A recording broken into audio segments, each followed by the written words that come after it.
નમસ્કાર વિદ્યાર્થી મિત્રો, the school of science YouTube ચેનલમાં આપ સૌનું ફરી એક વખત સ્વાગત છે. મિત્રો, આપણે આજે એક નવા ટૉપિક તરફ આગળ વધીએ અને એ ટૉપિકનું નામ છે કે તમે કેલરીની વ્યાખ્યા આપો. કેલરી એટલે શું? કેલરીને તમે શું સમજો છો? કેલરી એટલે શું? અને પાણી માટે વિશિષ્ટ ઉષ્માધારિતા અને તાપમાનનો આલેખ તૈયાર કરો અને કેલરીની વ્યાખ્યા આપો. પ્રશ્ન કંઈક આ પ્રમાણે છે.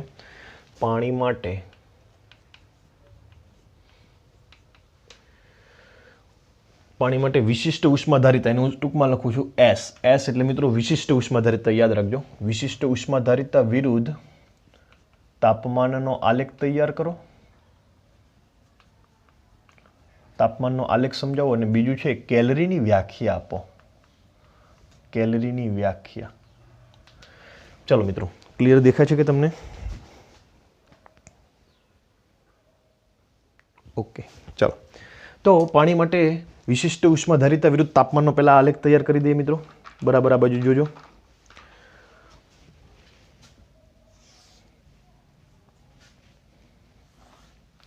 અહીંયા છે વિશિષ્ટ ઉષ્માધારિતા એસ. કઈ એકમમાં રાખીશું? તો કે ભાઈ કેલરી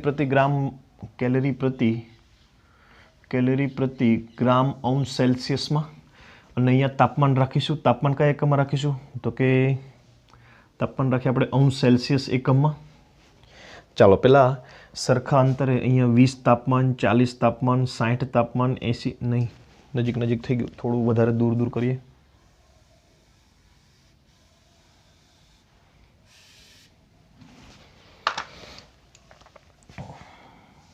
પાંચ સરખા ભાગ કરી દઈશું. 1, 2, 3, 4 અને 5. અહીંયા 1, 2 અને 3. ચલો, અહીંયા તાપમાન હશે 20 અંશ સેલ્સિયસ. અહીંયા તાપમાન હશે 40, 60, 80, 100. આ બધા સેલ્સિયસમાં તાપમાન છે. એકમ લખવાની જરૂર નથી, આપણે નીચે અહીંયા એકમ લખી દીધેલો છે. તાપમાન આ બાજુ વધે છે. આ બાજુ વિશિષ્ટ ઉષ્માધારિતા કેલરી પ્રતિ ગ્રામમાં લખવી હોય તો અહીંયા થશે 1.0000, 1.0004, 1.0008. એનો આલેખ તમને કેવો મળશે? તો ભાઈ, શરૂઆતમાં તમને વિશિષ્ટ ઉષ્માધારિતા વધારે મળશે, પછી એક સમય ઓછી મળશે, અને ફરી પાછી તમને આવો આલેખ મળશે કે તાપમાન સાથે. આમ તો આપણે વિશિષ્ટ ઉષ્માધારિતા એક જ લઈએ છીએ કેલરીમાં, પણ એ પણ તાપમાન સાથે બદલાય છે. કે ભાઈ, જો 0 અંશ સેલ્સિયસ તાપમાન હશે તો 1.008 હશે, અહીંયા આટલી હશે. 20 અંશ સેલ્સિયસ તાપમાને, 35 અંશ સેલ્સિયસ તાપમાને હાવ ઓછી હશે, પછી પાછી વધશે. એટલે સમય સાથે વિશિષ્ટ ઉષ્માધારિતા બદલાય છે પાણી માટે. હવે આપણે વાત કરવાની છે, આ આલેખ મિત્રો યાદ રાખજો, વાત કરવાની છે કેલરી એકમની. કેલરી એટલે શું? કેલરી એટલે શું? તો કે ભાઈ, કેલરીની પ્રાચીન વ્યાખ્યા, જૂના જમાનાની વ્યાખ્યા કંઈક આ પ્રમાણે હતી કે પાણીનું તાપમાન, 1 ગ્રામ પાણીનું તાપમાન 1 અંશ સેલ્સિયસ વધારવું હોય તો જેટલી ઉષ્માની જરૂર પડે એને 1 કેલરી કહેવામાં આવે. બરાબર સમજો. તમારી પાસે પાણી કેટલું? 1 ગ્રામ પાણીનું તાપમાન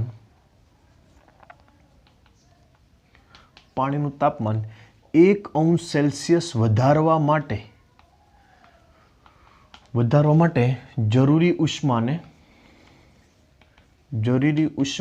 1 કેલરી કહેવામાં આવે છે. તમારે કેટલું પાણી લેવાનું? 1 જ ગ્રામ પાણી લેવાનું. એનું તાપમાન કેટલું વધારવાનું? 1 જ સેલ્સિયસ.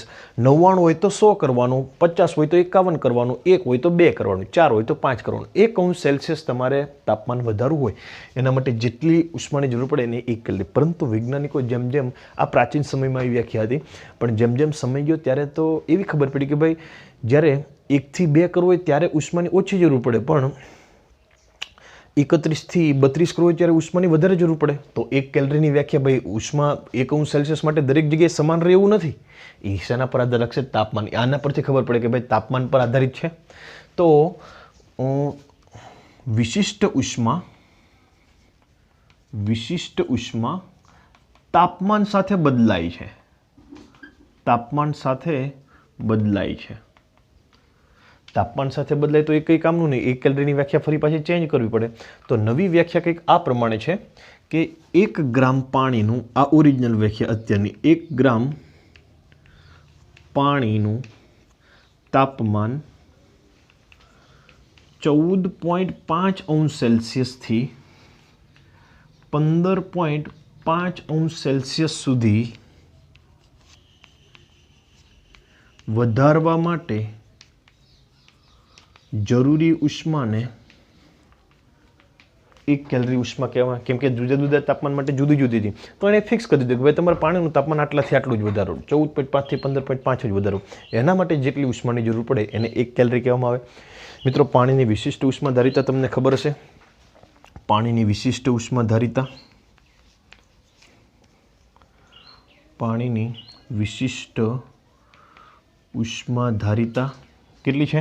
પાણીની વિશિષ્ટ ઉષ્માધારિતા 4186 જૂલ પ્રતિ કિલોગ્રામ કેલ્વિન અથવા તો 4.186 જૂલ પ્રતિ ગ્રામ કેલ્વિન.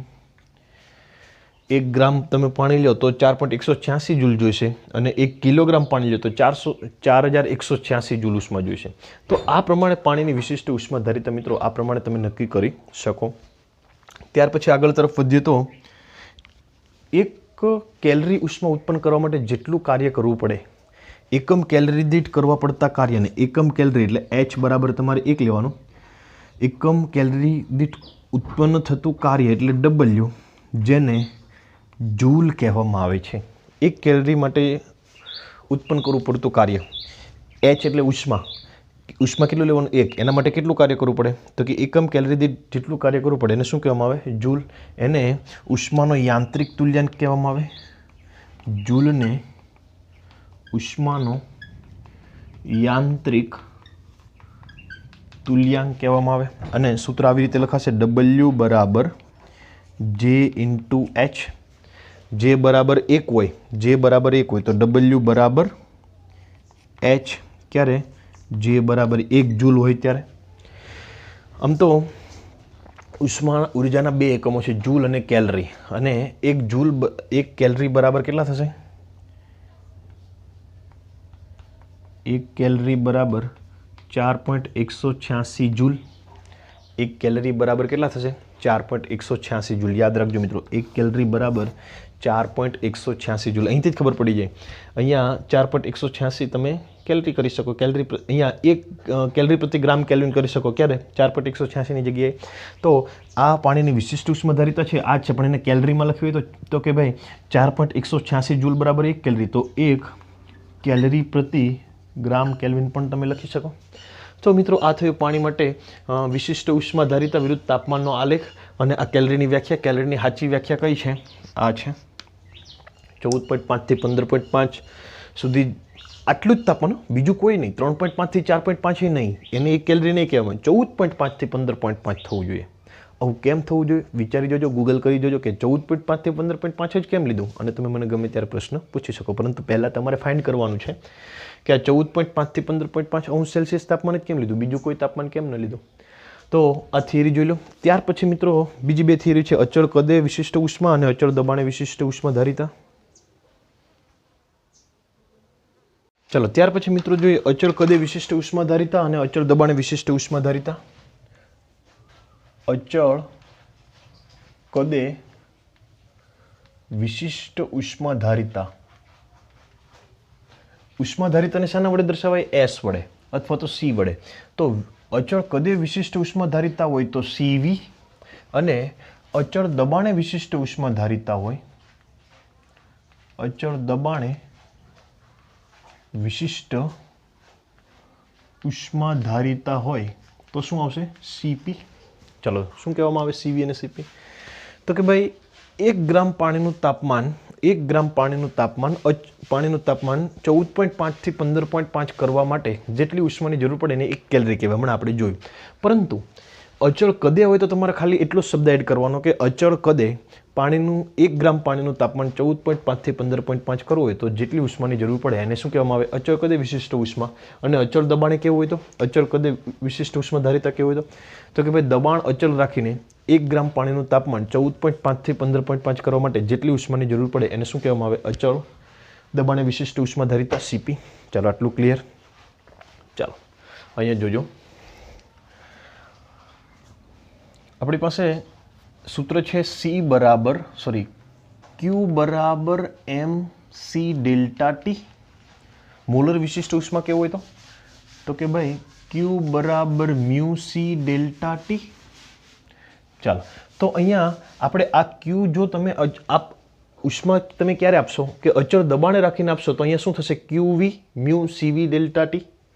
અચળ દબાણે કરશો તો QP mu CP delta T. અચળ કદે વિશિષ્ટ ઉષ્મા આપો તો અહીંયા QP અહીંયા CP. અચળ દબાણે આપો તો અહીંયા QV અહીંયા ત્યાં CV. તો CV નું સૂત્ર શું થશે? CV બરાબર 1/μ delta Q by delta T. પણ ક્યારે? કદ અચળ રાખવાનું. અહીંયા તમે આ V લખશો એટલે એનો મતલબ એમ કે કદ અચળ રહેશે. CP બરાબર શું થશે? CP બરાબર તો કે 1/μ delta Q by delta T P.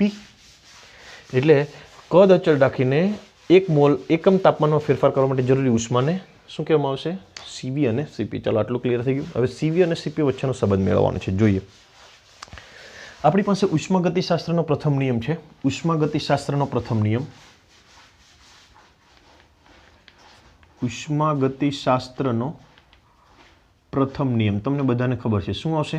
તો કે ભાઈ તમે જેટલી ઉષ્મા આપશો એમાંથી થોડોક આંતરિક ઉર્જામાં ફેરફાર થશે વત્તા થોડું કાર્ય થશે. આ ખાસ થિયરી છે, અગત્યની થિયરી છે. CV અને CP વચ્ચેનો સંબંધ 3 માર્ક્સમાં પૂછાઈ શકે. અહીંયા જોજો બરાબર, એટલે હમણાં આવડી જશે. આ સૂત્ર તમને ખબર છે? ડેલ્ટા W એટલે કાર્ય. ઉષ્માગતિશાસ્ત્રમાં કાર્યનું સૂત્ર શું થાય? તો કે આપણે ગઈકાલે લખેલું ડેલ્ટા Q બરાબર delta U plus P delta V. P delta V. ચલો, અને સમીકરણ નંબર 1 આપો. સૌપ્રથમ આપણે CV મેળવીએ. CV માટે આ સૂત્ર મેળવીએ. અચળ કદ માટે કદ અચળ હોય તો ડેલ્ટા V બરાબર કેટલું થાય? 0. ચાલો, એને થોડીક વાર રહેવા દઈએ. હમણાં થોડી 1 જ મિનિટ પૂરતું, પછી કરીએ. આપણે મેં કાલે U નું સૂત્ર લખેલું કંઈક. U એટલે શું? પેલા કંપન માટે તો કે ભાઈ આપણને ખબર છે 1/2 RT એવું લખેલું, 1/2 KBT એવું લખેલું હતું. 1/2 KBT R into NA. ખબર છે કે યાદ છે કે? ચાલો, 1/2 KBT 1/2 KBT. ઓકે, ચાલો હવે એક કામ કરીએ. આપણે આને આ 1/2 KBT માત્ર આમ ગતિ કરે તો જ આપણે લીધેલું. આમ પણ ગતિ કરે તો અહીંયા 1 ની જગ્યાએ 2 into 1/2 KBT લીધેલું. ત્રિપરિમાણમાં તો 3 KBT લીધેલું. F પરિમાણમાં ગતિ કરતો હોય તો એની પાસે F મુક્તતાના અંશ હશે તો શું થશે?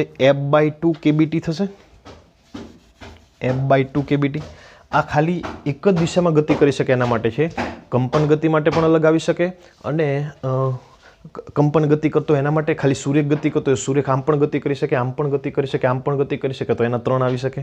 કંપન ગતિ કરે તો કે ભાઈ કંપન ગતિ કરે એટલે આ બાજુ જાય, આ બાજુ જાય, તો એના કેટલા આવશે? 2. દોલિત ગતિ કરે તો એના બીજા આવશે. એટલે કે જો આપણને ખબર નથી કેટલા લેવાય, 3 લેવા, 2 લેવા, 5 લેવા, 7 લેવા, તો કે F લેવા. F એ શું છે? એ મુક્તતાના અંશ છે. જો એક જ પરિમાણમાં ગતિ કરતો હશે તો F બરાબર કેટલા આવશે? 3. એટલે આ જે સૂત્ર છે એ વાયુના ગતિવાદમાંથી આવેલું છે, પરંતુ એ ચેપ્ટરના પછીનું છે, ત્યારે તમને ખબર પડશે. તો U બરાબર શું થશે? F/2 KBT. F/2 KBT. ચલો, KB એટલે શું થશે? KB એટલે બોલ્ટ્ઝમાન અચળાંક R/NA. KB એટલે કેટલા? બોલ્ટ્ઝમાન અચળાંક R/NA. F/2 R/NAT. આ એક અણુ માટે છે. આપણી પાસે 1 મોલ હોય તો 1 મોલ માટે કરવું હોય તો આ કેટલા અણુ માટે છે? 1 અણુ માટેની ઉર્જા છે, 1 અણુની એક દિશામાંની. જો તમારી પાસે મોલ હોય, 1 મોલ હોય, 1 મોલ હોય તો આ સૂત્ર શું થઈ જશે? 1 મોલમાં કેટલા અણુ હોય? તો કે Na જેટલા અણુ હોય. તો પરિણામી U કેટલું થશે? તો કે Na F/2 R/NAT. Na ને કેન્સલ એટલે U કેટલા થશે? F/2 RT. ચલો, આટલું ખબર પડી. સૌપ્રથમ આ સૂત્ર આપણે કાલે લખેલું. એક મુક્તતાનો અંશ હોય, એક દિશામાં ગતિ કરે તો 1/2 KBT, પણ આમ પણ ગતિ કરે, આમ પણ ગતિ કરે, આમ પણ ગતિ કરે તો 3/2 KBT. કંપન ગતિ કરે તો એક બાજુ આમ જાય, એક બાજુ આમ, તો પાછા બીજા 2 5/2 KBT. પરંતુ આપણે એને F ધારી લો. કેટલા લેવા? અહીંયા F ધારી લો. એફ એટલે મુક્તતાના અંશ કહેવાશે ને, એ શું એટલે તમને નેક્સ્ટ ચેપ્ટરમાં ખબર પડશે. KB એટલે R બાય એને ગઈકાલે કીધેલું. ચાલો, એક આ ઉર્જા છે કેટલા અણુની છે? 1 અણુની છે. એવા એને અણુ હોય તો શું થાય? તો કે એક મોલમાં એને અણુ હોય તો કુલ ઉર્જા કેટલી થાય? તો કે એને F/2RT. ચાલો, આટલા સુધી ક્લિયર. ચાલો, અહીંયા F એટલે અચળ કોઈ 3, જો F કાં તો તમારે 3 લેવાના, કાં તો 2 લેવાના, કાં તો 5 લેવાના. R સાર્વત્રિક વાયુ અચળાંક 8.314. T તાપમાન કેલ્વિનમાં. ચાલો, તો તાપમાનમાં ફેરફાર થશે તો આંતરિક ઉર્જામાં ફેરફાર થશે. ચાલો, તો આવી રીતે લખી શકાશે. ડેલ્ટા યુ બરાબર ડેલ્ટા યુમાં ક્યારે ફેરફાર થશે? જ્યારે તાપમાનમાં ફેરફાર થશે ત્યારે F/2R ડેલ્ટા ટી. ચાલો, ડેલ્ટા ટીને આ બાજુ લાવો તો શું થશે? Delta U by delta T બરાબર F/2R. ચાલો, આને સમીકરણ નંબર 2 આપો. હવે આપણે અચળ કદની વાત કરીએ. આપણે કેટલા માટે ગણવાનું છે? 1 મોલ માટે ગણવાનું છે. અચળ કદે લઈએ. અચળ કદે. ચાલો, અચળ કદ માટે સમીકરણ નંબર 1માં ડેલ્ટા વી કેટલું? ડેલ્ટા વી બરાબર 0. ડેલ્ટા વી બરાબર 0 હોય તો ડેલ્ટા ક્યુ બરાબર ડેલ્ટા યુ થશે. ડેલ્ટા ક્યુ બરાબર ડેલ્ટા યુ થશે. ચાલો, બંનેને આપણે delta U by delta T છે તો બંનેને ડેલ્ટા ટી વડે ભાગી દો. Delta Q by delta T બરાબર delta U by delta T. પરંતુ આ delta Q by delta T આપણે ક્યારે લેવાનું છે? અચળ કદે. તો અહીંયા શું લખવું પડશે? વી. અહીંયા શું લખવું પડશે? વી.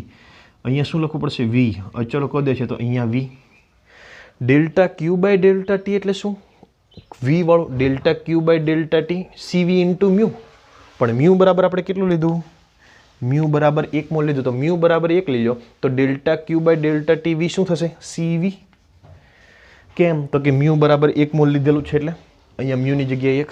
CV બરાબર delta U by delta TV. તો કે એ તો અહીં આપેલું છે F/2R. ચાલો, આ તમને CVની કિંમત ખબર પડી ગઈ. હવે CPની કિંમત મેળવવાની છે મિત્રો. ચાલો, CPની કિંમત મેળવીએ. અહીંયા આનું આ સૂત્ર ફરીથી પાછું લાવવું પડશે. P ડેલ્ટા વીમાં અચળ દબાણે હશે ત્યારે ડેલ્ટા વી 0 નહીં હોય. અચળ કદે હતું એટલે ડેલ્ટા વી 0 થઈ ગયું, પરંતુ અચળ દબાણ હશે તો ડેલ્ટા વી 0 નહીં હોય. તો શું હશે? તો કે ભાઈ આપણે ગઈકાલે સૂત્ર લખેલું કે PV બરાબર મ્યુ RT. PV બરાબર મ્યુ RT. મ્યુ બરાબર કેટલા લેવાના છે? આપણે 1 મોલ લેવાના છે. તો PV બરાબર RT. ચાલો, દબાણ અચળ રાખવાનું. દબાણ અચળ, R તો અચળ છે તો તાપમાન બદલશે તો શું બદલશે? કદ બદલશે. તો આવી રીતે લખી શકાય.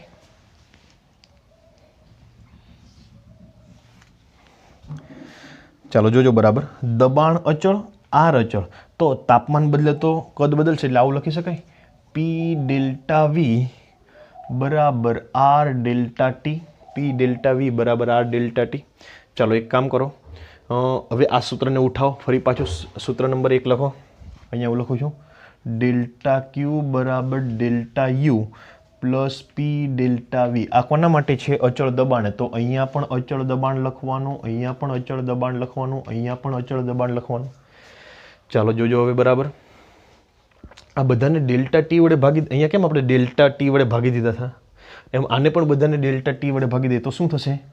Delta Q by delta TP delta U by delta TP plus અહીંયા બરાબર છે P delta V by delta TP. ચાલો, હવે કિંમત મૂકો. Delta Q by delta TP ક્યાં છે? અહીંયા delta Q by delta TP. Mu બરાબર તો 1 મોલ છે તો આના બરાબર શું લખી શકાશે? CP. ચાલો, delta U by delta T, તો કે એ તો આપણે અહીંયા પહેલા મેળવી દીધું છે. Delta U by delta T કેટલા થશે? F/2R. P ડેલ્ટા વી, તો કે P delta V by delta T. તો અહીંયા અને એક કામ કરીએ, આ ડેલ્ટા ટીને અહીંયા છેદમાં આવવા દઈએ તો શું થશે? P delta V by delta T બરાબર R થશે. તો અહીંયા શું લખાય? Plus R. તો આ તમને કોની કિંમત મળી ગઈ? CPની કિંમત મળી ગઈ. હવે CP અને CV વચ્ચેનો કયો સંબંધ છે? તો કે CV બરાબર F/2R અને CP બરાબર F/2R પ્લસ R. તો એ બે વચ્ચે કયો સંબંધ હશે? તો અહીંયા મેળવી આપું છું. CP માઇનસ CV કરો. CP માઇનસ CV કરો. CPની કિંમત કેટલી છે? F/2R plus R. માઇનસ CVની કિંમત કેટલી છે? Minus F/2R. F/2R plus F/2R cancel એટલે શું થશે? CP માઇનસ CV બરાબર R. 4 માર્ક્સમાં પૂછાય. અમુક સૂત્રો મિત્રો અત્યારે યાદ રાખવા પડશે કેમ કે આપણે વાયુનો ગતિવાદ ચેપ્ટર ચાલેલું નથી ને એના સૂત્રો છે બરાબર. ફરી એક વખત ઉષ્માગતિશાસ્ત્રનો પ્રથમ નિયમ, આ નિયમ છે ડેલ્ટા ડબલ્યુની જગ્યાએ પી ડેલ્ટા વી મૂક્યું. ગઈકાલે આપણે જોયું કે ભાઈ ઉર્જા કેટલી હોય તો કે 1/2 kBT જેટલી હોય. 1/2 kBT. ખાલી એક અણુ આમ ગતિ કરે તો 1/2 kBT, આમ ગતિ કરે તો બીજો 1/2 kBT, આમ ગતિ કરે તો બીજો 1/2 kBT, આમ ગતિ કરે તો બીજા 2 વખત 1/2 kBT. તો એવા f વખત ગણીએ તો કેટલા થાય? f/2 kBT. kB એટલે r/na. એક મોલ હોય તો આ તો એક અણુની વાત છે. એવા વાયુની અંદર એક અણુ ના હોય, એમાં તો ઘણા બધા. તો એક મોલમાં કેટલા અણુ હોય તો કે Na જેટલા અણુ હોય, એવોગ્રેડો અંક જેટલા. તો ટોટલ કેટલું થશે? U બરાબર Na into f/2 r/nat, f/2 rt. T વડે ભાગી અથવા તો f/2 અને r અચળાંક છે તો તાપમાનમાં ફેરફાર થાય તો આંતરિક ઉર્જામાં ફેરફાર થાય. અને આ બાજુ લાવવા અચળ કદ માટે આ બંને તમારે મિત્રો લખવાના છે. તો આ થિયરી મોસ્ટ ઇમ્પોર્ટન્ટ થિયરી છે. કોઈ પૂછે કે નહીં પૂછે, આપણે જ્યારે યુનિટ ટેસ્ટ આવશે ત્યારે આ થિયરી હશે ને હશે. તો આજનો વિડીયો લેક્ચર મિત્રો અહીંયા સુધી રાખીએ છીએ. તમને કંઈ પણ તકલીફ હોય તો મને ગમે ત્યારે ફોન કરીને પૂછી શકો છો. ધન્યવાદ મિત્રો.